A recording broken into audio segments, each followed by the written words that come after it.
Sa mga oras na ito ay nakataas pa rin sa ikalimang alarma yung sunog na sumiklab sa isang supermarket dito po yan sa Barangay Pasong Putik sa Quezon City. At dun sa impormasyon na nakakuha natin mula sa Bureau of Fire Protection National Capital Region, alas 4:40 na magsimula ang sunog kanina. Mabilis na inakyat ang ikalawang alarma at bandang alas 5:16 nang itinaas pa ito sa ikalimang alarma. Hudyat para rumisponde ang mas maraming bombero. Mabilis na kumalat ng apoy sa commercial establishment.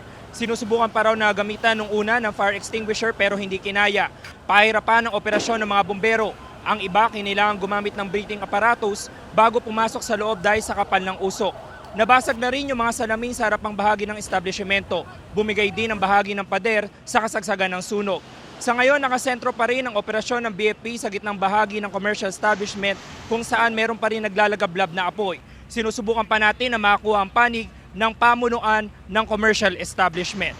Samantala, Igan, itong pinapakita natin ngayon, ito po yung gilid na bahagi ng pader nitong commercial establishment na bumigay na sa kasagsagan ng sunog kanina. Kung makikita nyo po, may mga tipak ng bato na nahulog na dito sa may area ng kalsada, kaya pinapalayo dito ng mga otoridad yung mga nakikiusyoso kanina. At binubugahan pa po yan ng tubig hanggang sa mga oras na ito ng mga bombero dahil nakikita natin na may apoy pa at makapal na usok na nanggagaling doon sa loob. Sa ngayon po ay patuloy pa yung pagkalap ng karagdagang impormasyon ng mga tauhan ng Bureau of Fire Protection kaugnay po dito sa malaking sunog na nangyayari sa isang supermarket sa Barangay Pasong Putik sa Quezon City.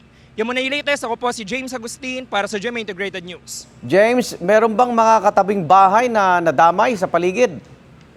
Igan, sa nakita natin, pag-ikot natin dito sa commercial establishment, pagdating natin, wala tayo nakita na bahay na nadamay dito. At kinumpirma din naman ng BFP na nakasentro yung operasyon nila dito sa mismong supermarket. Ang nagiging problema lang at ang nagiging binabantayan nila ngayon ay yung isang gasolinahan na nasa compound din nitong supermarket na ito. At merong mga subdivision na malapit dito pero hindi naman naabot yon ng apoy at nakasentro yung operasyon nila dito mismo sa compound ng supermarket. Igan. May initial naman tinitingnan na sanhi ng apoy ang Bureau of Fire Protection.